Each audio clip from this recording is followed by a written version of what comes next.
Je vais m'arrêter à Montpellier pour changer les deux à l'arrière. Putain, elle a de la gueule quand même l'auto. Ah, je l'adore cette caisse. Enfin voilà.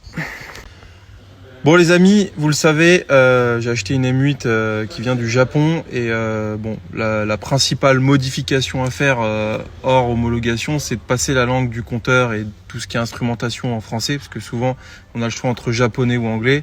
On peut pas vendre une voiture à ce prix-là avec juste la possibilité de l'avoir en anglais, donc évidemment faut repasser par du codage, etc. Et donc là je suis avec l'ami Akas Coding, c'est ça? Ouais, c'est ça, exactement. Explique un peu ce que tu as fait. En gros, j'ai branché l'ordinateur sur l'OBD, donc sur le logiciel de la voiture, et on lui a fait passer le langage en français. Donc à la base, quand tu ramènes une voiture de Japon, c'est du anglais et du japonais. Ok. Là, on a mis toutes les langues européennes, dont le français. Du coup, Ok. donc, voilà, et la radio en français aussi. Et radio en français aussi, c'est pas les mêmes fréquences. Voilà. Je crois qu'au Japon, c'est limité à 90 ou 92, un truc comme ça. Là, on est passé à 110, un truc comme ça. Ah, ok. Voilà. Bon, bah, lourd. Et qu'est-ce que tu fais d'autre comme du rétrofit, ce que tu fais, non? Ouais, entre guillemets, en fait, je fais surtout tout ce qui est activation de CarPlay, c'est ma spécialité. Ok. Après, je fais aussi tout ce qui est déblocage d'options, installation de l'intérieur. Et tu me disais, tu es spécialisé sur les BM ou tu fais aussi Mercedes, Audi?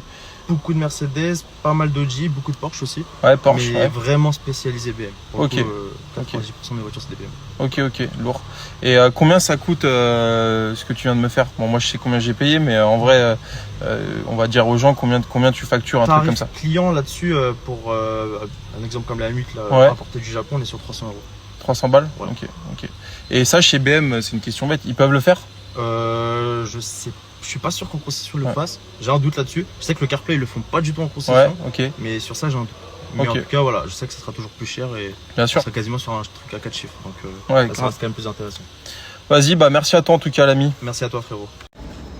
Bon les amis, je suis chez le frérot Alan.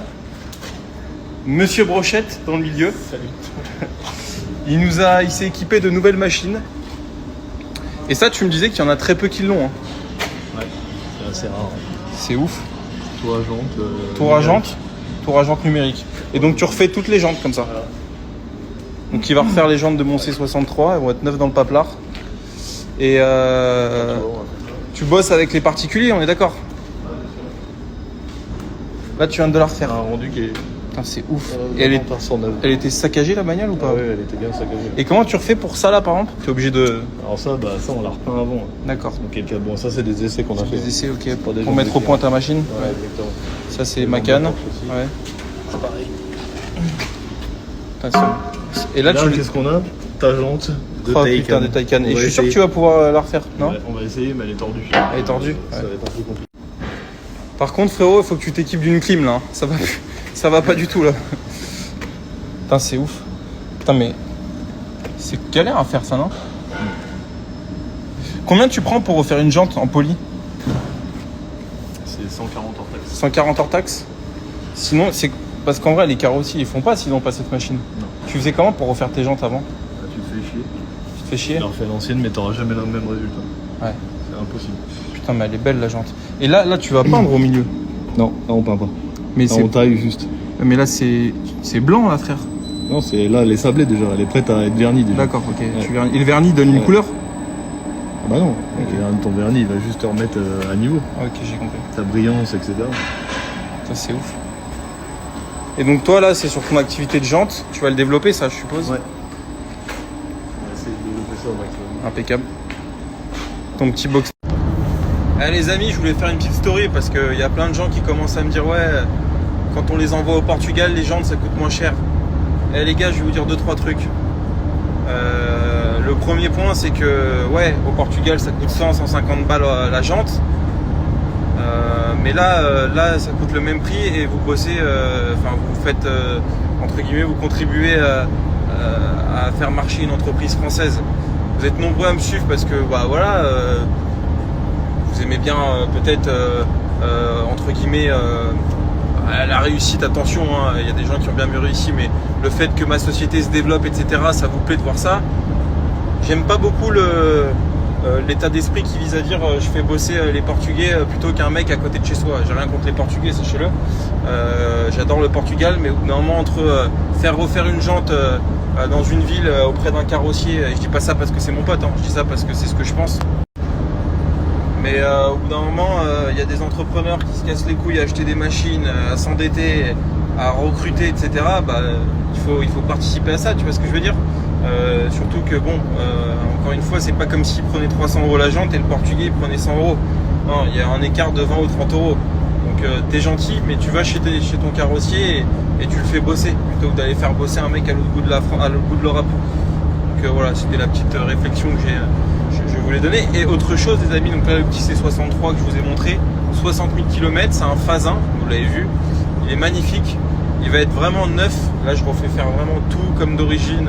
Vous savez, j'adore ça, remettre tout, les détails et tout à l'origine. Donc, il va être mis en vente bientôt, 40 000 €. Voilà, tout simplement, 40 000 €. Et puis voilà. Et dernière chose, nouvelle arrivée prochainement, c'est un stock. Je vous la présente dans une petite heure en arrivant au garage. Ça va plaire, c'est un produit assez rare sur le marché. Très peu kilométré, bien configuré.